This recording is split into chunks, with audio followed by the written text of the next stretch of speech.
Amém, irmãos? Segunda aos Coríntios, segunda epístola de Paulo aos Coríntios, no capítulo 12, versículo 1 até o versículo de número 10. Eu vou ler e os irmãos vão acompanhar. Diz assim: se é necessário que me glorie, ainda que não convém, passarei as visões e revelações do Senhor. Conheço um homem em Cristo que há 14 anos foi arrebatado até o terceiro céu, se no corpo ou fora do corpo, não sei. Deus o sabe. E sei que o tal homem, se no corpo ou fora do corpo, não sei, Deus o sabe, foi arrebatado ao paraíso e ouviu palavras inefáveis, as quais não é lícito ao homem referir. De tal coisa me gloriarei, não porém de mim mesmo, salvo nas minhas fraquezas.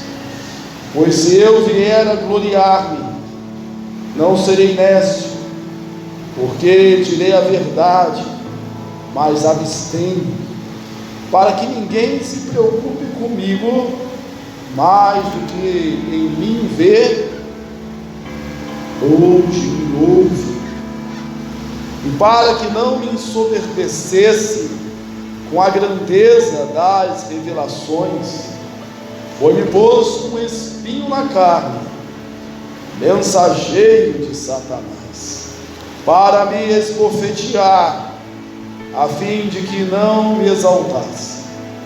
Por causa disso, 3 vezes pedi ao Senhor que o afastasse de mim.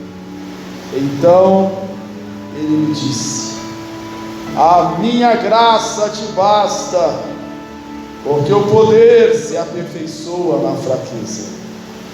De boa vontade, pois, mais me gloriarei nas fraquezas, para que sobre mim repouse o poder de Cristo.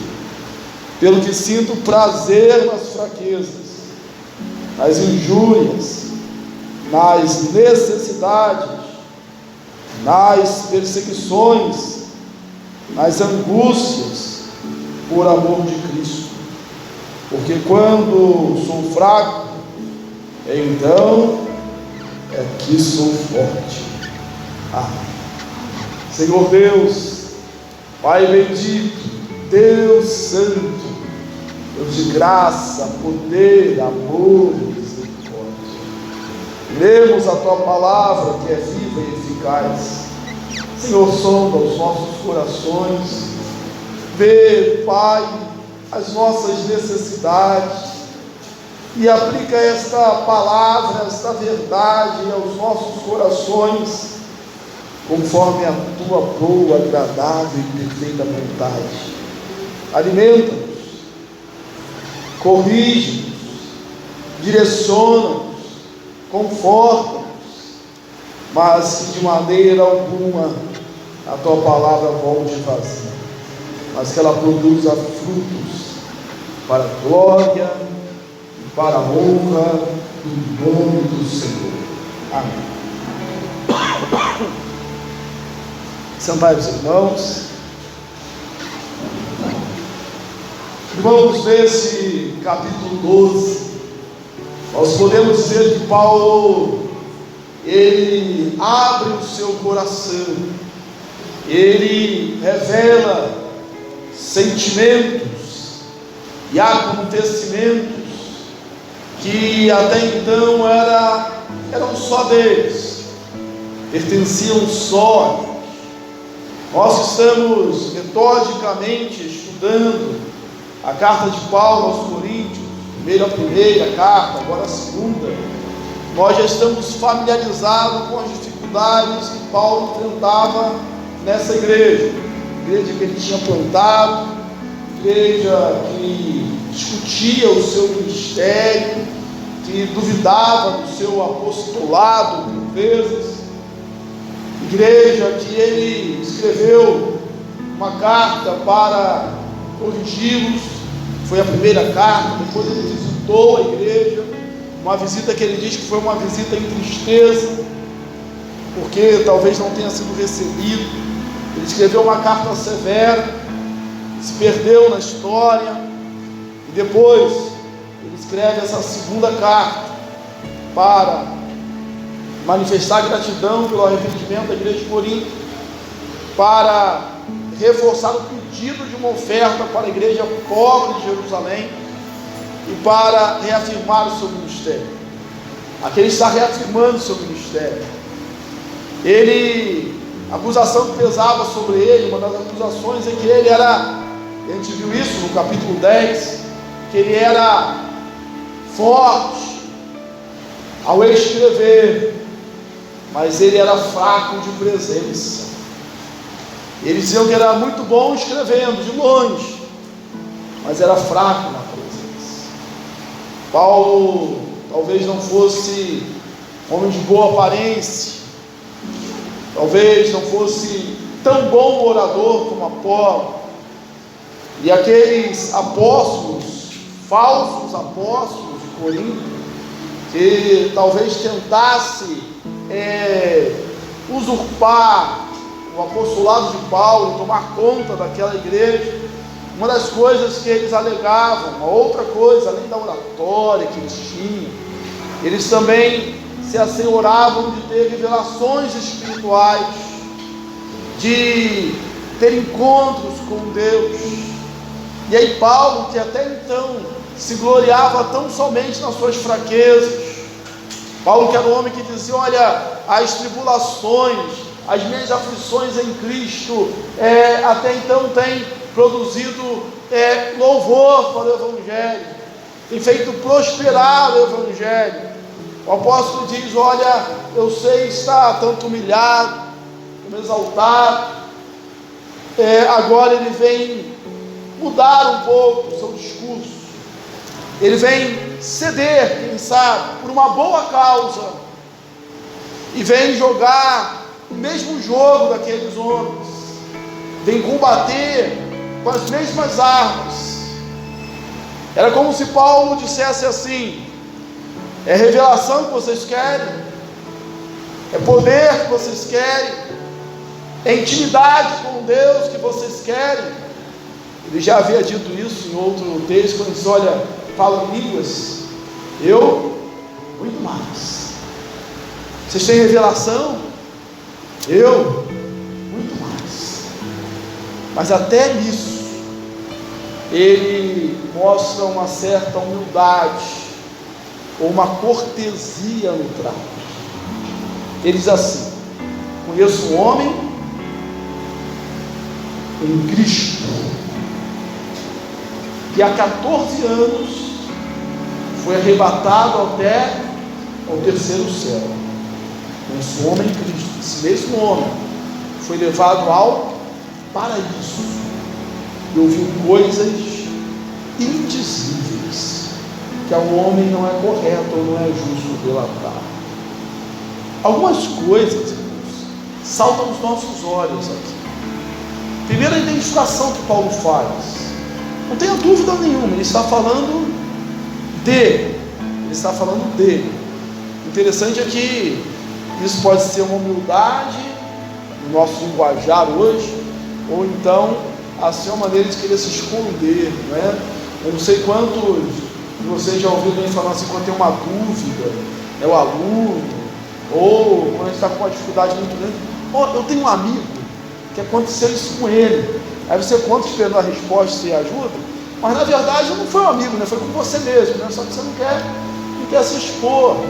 Ou então, quando você usa aí de uma forma saudável, né, que é boa na comunicação, ao invés de usar a primeira pessoa, você usa a terceira pessoa.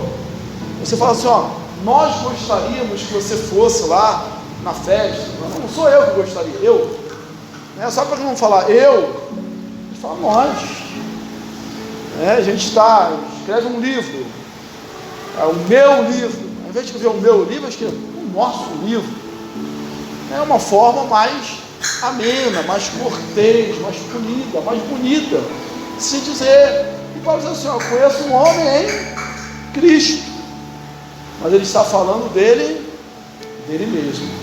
Mas ele não fala: olha, eu fui ao terceiro céu. Não, conheço um homem em Cristo, foi levado ao terceiro céu. E olha o título que ele dá para esse homem: não era um profeta, não era um apóstolo, não era um operador de milagres, não era um super crente, não era alguém com grandes projetos, com grandes realizações. Ele identifica esse homem tão somente com um título que para nós deve ser o maior título da carreira cristã: um homem em Cristo. A gente já teve ocasião aqui de estudarmos as cartas de Paulo, outras cartas, né, como Filipenses, e que ele apresenta esse conceito, né, em Cristo. Está a dispersão, está por todos os cantos, mas está em Cristo. Nós estamos nele. E aí ele diz: conheço um homem em Cristo. Irmãos, o maior título que a gente pode ter, a melhor posição que a gente pode ter, é estar em Cristo. Não estar num lugar bonito, embora isso seja bom, agradável, mas desejamos. Não estar numa posição de autoridade, embora não haja nenhum problema nisso. Não é termos títulos grandiosos, mas é estarmos em Cristo. A outra coisa que devia ser considerada aqui é que ele diz assim, que há 14 anos foi elevado ao terceiro céu. Há quanto tempo, irmãos? Há 14 anos. Paulo teve outras revelações, é claro, para não deixar dúvidas. A sua conversão foi através de uma revelação em Atos 9, quando ele viu o Senhor, quando brilhou aquela luz mais forte do que o sol ao meio-dia, ele caiu da sua cavalgadura, seu animal. Ora, ele teve uma visão ali do Senhor. Isso era mais comum quando o cânon das escrituras não estava fechado.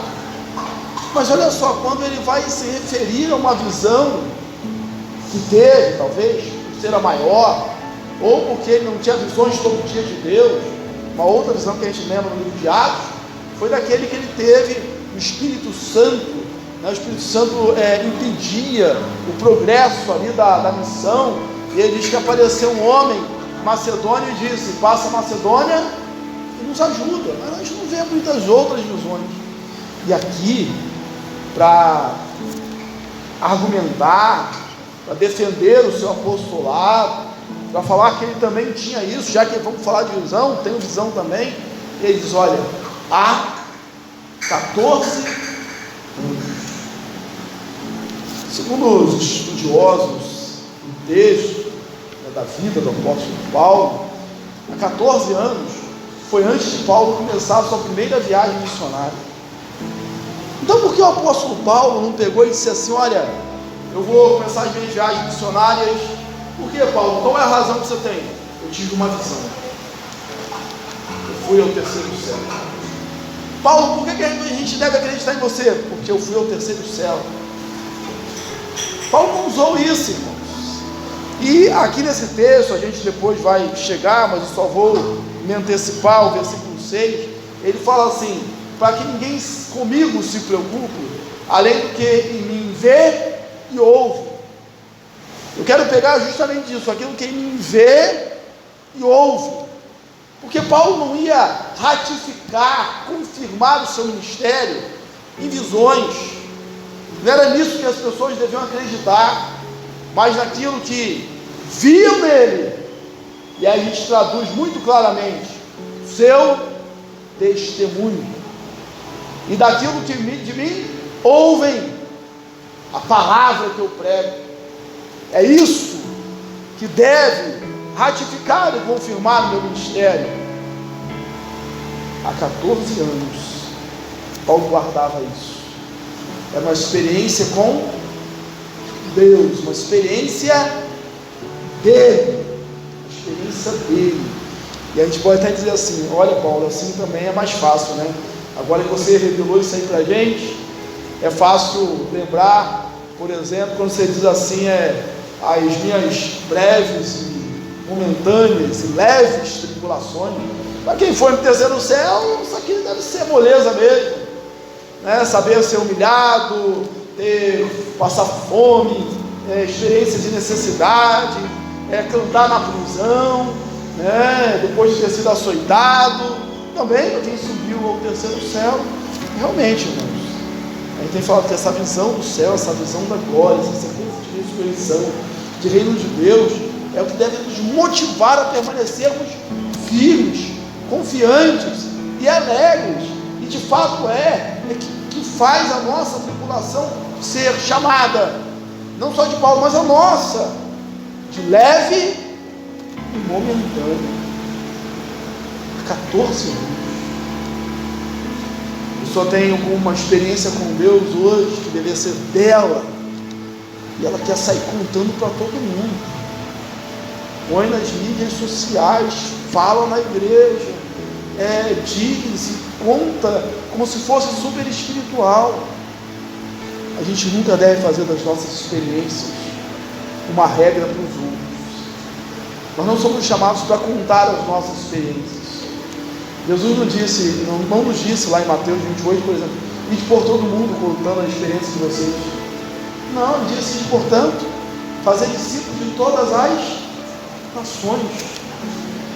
O texto de Marcos vai dizer que ide pregar o evangelho a toda criatura. Essa é a nossa missão.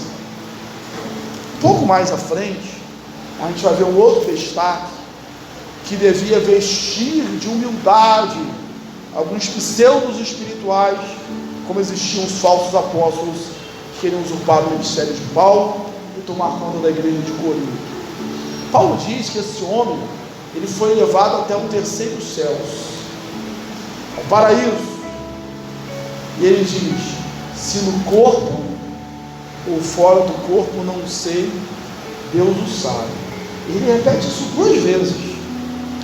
Eu não sei se foi no corpo ou fora do corpo, Deus sabe.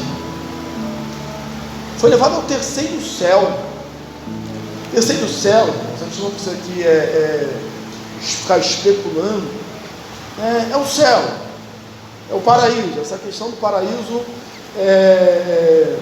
surgiu na teologia judaica, para se referir ao lugar da habitação de Deus. Era a forma que eles entendiam o céu. Tanto é que Jesus, quando ele está lá na cruz com os 2 ladrões, e um se converte, um se arrepende, ele diz para ele que hoje mesmo estará comigo no paraíso. Então são sinônimos, expressões sinonímicas para o céu. Entre os rabinos, chegou a ter uma relação cósmica, de 7 céus. Quando o texto fala dos céus, até os céus dos céus, lá na consagração do templo de Salomão, parece que surge essa divisão de camadas do céu. Mas segundo eles, o que era isso? Na cosmologia deles, o primeiro céu é o céu, seria o céu dos pássaros. O segundo céu, o céu dos astros, estrela, do sol. E o terceiro céu, o céu de Deus, como a gente entende, o paraíso. Era apenas para diferenciar, não era níveis de espiritualidade celestes, não, foi o céu. E como ele está falando para a sua época, ao terceiro céu. E retomando aqui o que eu estava dizendo, só para esclarecer a questão do terceiro céu, o paraíso, os sinônimos aqui, ele diz: se no corpo ou fora do corpo, não sei, Deus sabe. Tem algumas pessoas que têm umas revelações hoje, alguns irmãos, dizem assim: olha, eu fui no céu, e eu andei assim, e teve assim. O pessoal é muito esperto, muito inteligente, muito mais evoluído do que Paulo, porque o Paulo, ao ter uma visão dessa, ele diz: olha, eu não sei. E era a única revelação que ele tinha. Eu não sei se foi no corpo ou se foi fora do corpo. Tem a turma também que vai no inferno, né? Não vai só no céu, não vai no inferno. E tem um escrito aí que o sujeito foi no inferno 8 vezes, foi uma mulher, 8 vezes, né? Vai da terra ao inferno com uma facilidade, deve ter passaporte, não é possível, né? Muito, muito rápido, e descreve com riqueza de detalhes. Paulo diz: olha, eu vi coisas invisíveis,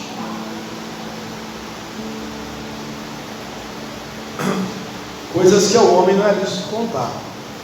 Eu prefiro entender que são indizíveis mesmo, né? Eu ouvi alguém dizer que Paulo contou para não estragar a graça, né? Então, quando você vai num lugar e conta tudo para o outro, né? Eu tenho essa mania, né? Não conta, né? Não conta. Eu conto tudo. Paulo não contou, mas eu creio que seja porque realmente era algo sublime, algo sublime. E aí fica pelo menos uma consideração para a gente, nesses movimentos que às vezes surgem. As pessoas têm visão todo dia, os apóstolos não tinham, os profetas não tinham. E Paulo, quando vai se referir aqui a algo especial, ele diz: há 14 anos. E ele chega a dizer assim: olha, nisso me gloriarei, por causa de vocês. Estou sendo provocado. Mas no mesmo texto ele diz: ainda que não seja conveniente fazer, não convém fazer isso. Há uma outra explicação aqui. Nós sabemos que no Novo Testamento, no início, havia o gnosticismo, que tinha experiência, ou dizia que a matéria era má. Se fosse um gnóstico escrevendo, ele, com certeza, ele diria: foi no Espírito, né? Porque a matéria jamais entraria no céu, então foi no Espírito. Mas Paulo não bate nessa tecla, ele não é incisivo nisso, justamente porque ele não era um gnóstico. Na verdade, ele combatia o gnosticismo. E se foi no corpo, aí o mistério, como dizem alguns, é maior. Por quê? Só 2 pessoas foram no corpo aos céus, que foi Elias, que foi arrebatado na carruagem de fogo, e antes de Elias, Enoque. Então Paulo estava se comparando, né, a essas 2 figuras do Antigo Testamento, com uma diferença: eles foram e ficaram, Paulo foi e voltou. E que experiência de visão é essa? Havia uma outra tradição dos rabinos, eu não vou procurar aqui nas anotações os nomes, mas 4 rabinos tinham tido essa experiência de ir ao céu. A tradição judaica, tá? Não rabina, tradição judaica. Não lembro os nomes deles, né? Mas um foi e ficou maluco. Realmente, uma visão dessa deve deixar o sujeito maluco. O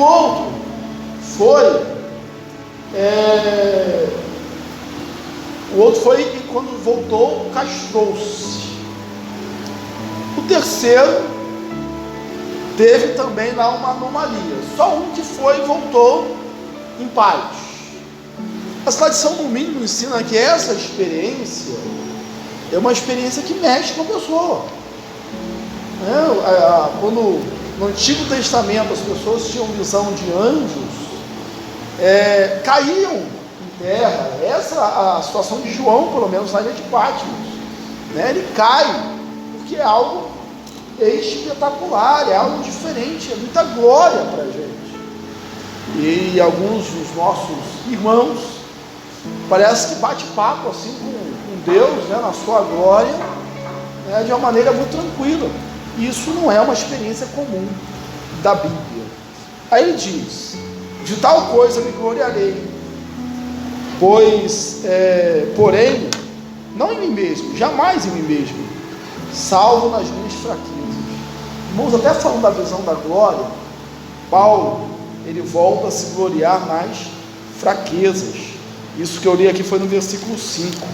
Se você for lá para o versículo 10, mais uma vez, ele vai dizer assim de novo: pelo que sinto prazer nas fraquezas.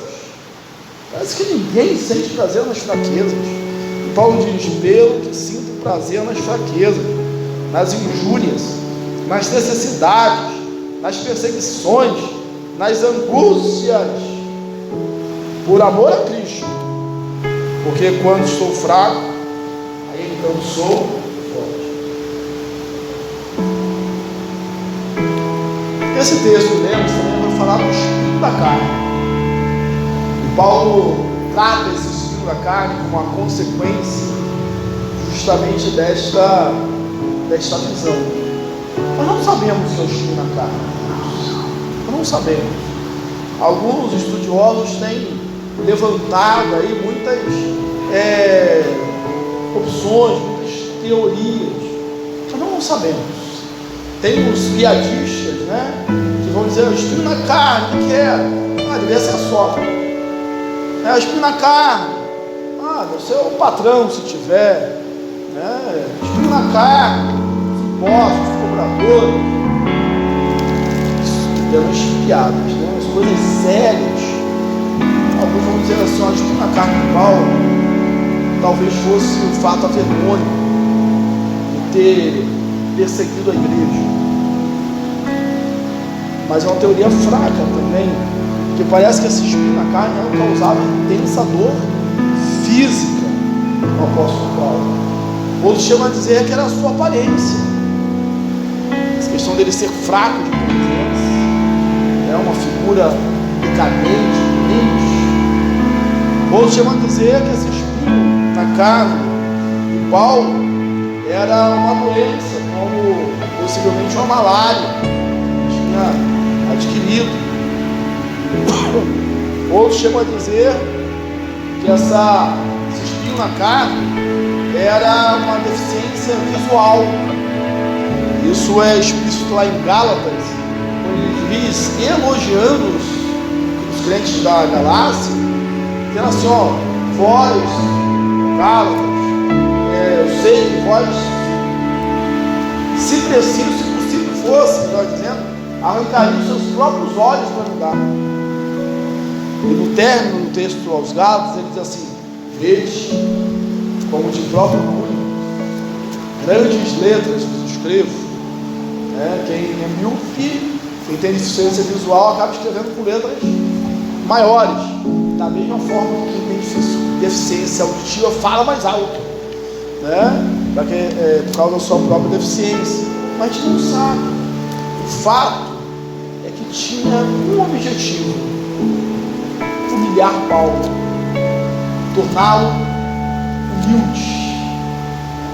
Há uma interpretação aqui desse espinho, que a tradução desse espinho aqui não seria um espinho de roseira, uma flor, não seria também uma farpinha de madeira. Esse espinho aqui seria uma estaca, que era usada no empalamento lá das punições romanas, que causava extrema dor. E aí aumenta a eficácia, porque, não sei você, mas um espinhozinho no dedo incomoda, Aqui temos que são teimosos e não saem, são pequeníssimos, é verdade, mas que dá uma dor de cabeça ou uma dor no dedo, melhor, é um incômodo tremendo,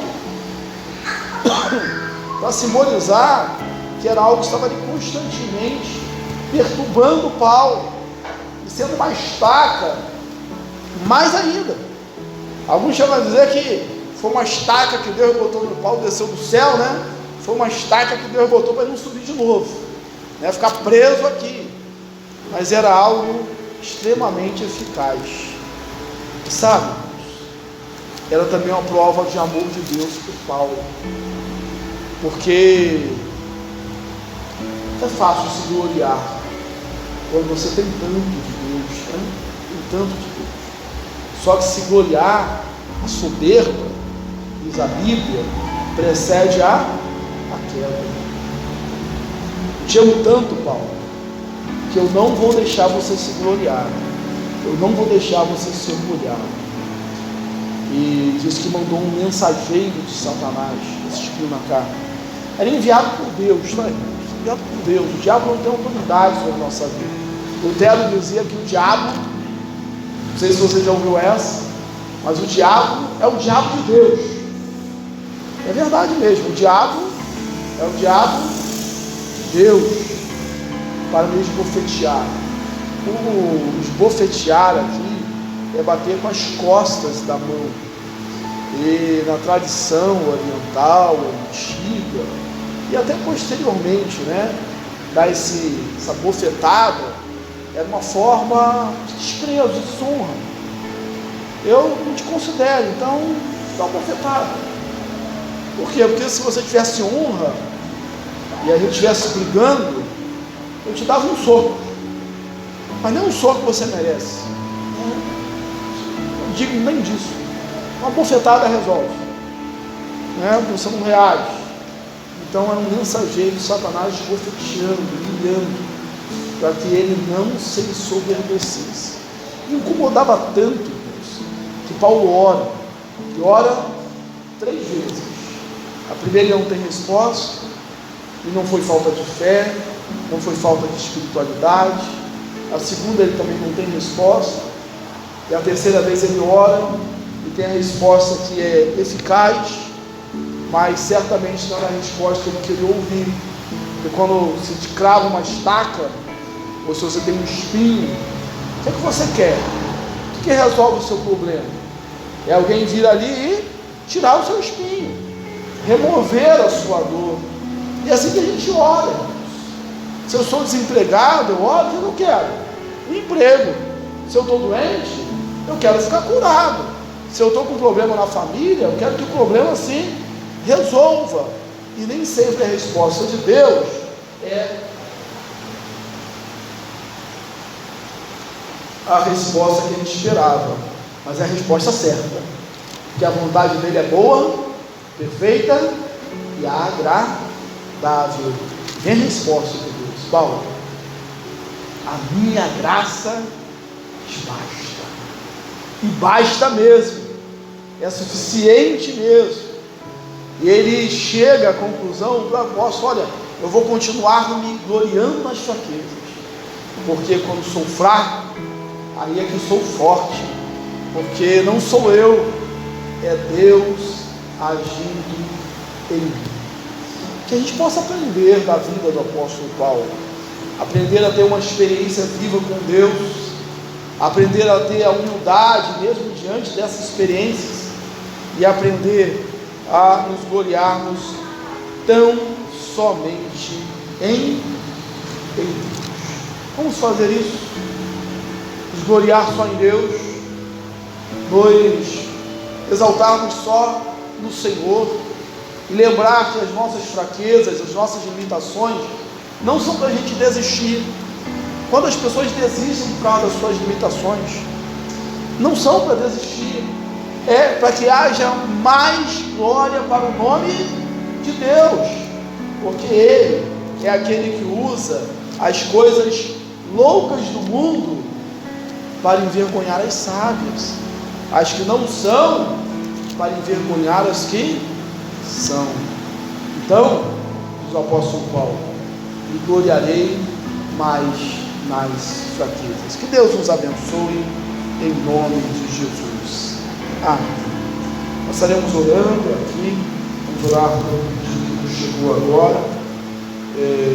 O segundo Jackson pede oração da igreja por ele. Ele foi para o hospital agora. A gente não tem detalhes, né? Vamos orar pela vida do nosso irmão. Vamos colocar de pé. Vamos orar ao Senhor. Pai, glórias ao teu nome, obrigado pela tua palavra. Deus, nós te louvamos, te exaltamos, porque o poder se aperfeiçoa na fraqueza. Nós apresentamos diante de ti todas as nossas limitações, todas as nossas dificuldades. Temos também, Pai, de alguma forma, um espinho na carne. Pode ser uma limitação física, uma enfermidade, um problema familiar, alguma coisa que de certa maneira nos envergonha, que parece que nos faz menos crentes, nos afronta, diminui a nossa autoridade. Mas como é bom saber, Pai, que esse gigante da fé, esse apóstolo, esse missionário, também tinha suas dificuldades, as suas limitações, os seus problemas, os seus espinhos na carne. Que possamos aprender como ele. Isso é para que a gente não se glorie, é para nos manter humildes diante de tanto que recebemos do Senhor. Queremos ouvir como ele ouviu: a minha graça te basta. Sim, Deus, a tua graça nos basta. Ensina-nos, ó Deus, a nos gloriarmos também nas fraquezas, o quanto isso é difícil para nós, e aí entendemos que o poder se aperfeiçoa na fraqueza. Dá glórias ao teu nome na nossa vida. Abençoa a tua igreja, abençoa o teu povo aqui reunido, abençoe e visite nessa hora também nosso irmão Jackson, a Deus, que está no hospital. Dá o teu socorro, a tua provisão, curando, intervindo na vida do teu filho. Leva-nos em paz aos nossos lares. Dá-nos uma semana de bênçãos, de obediência. Nós oramos em nome de Jesus.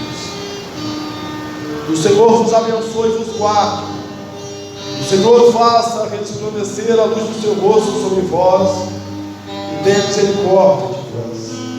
O Senhor sobre vós levante a luz do seu rosto e vos dê a paz.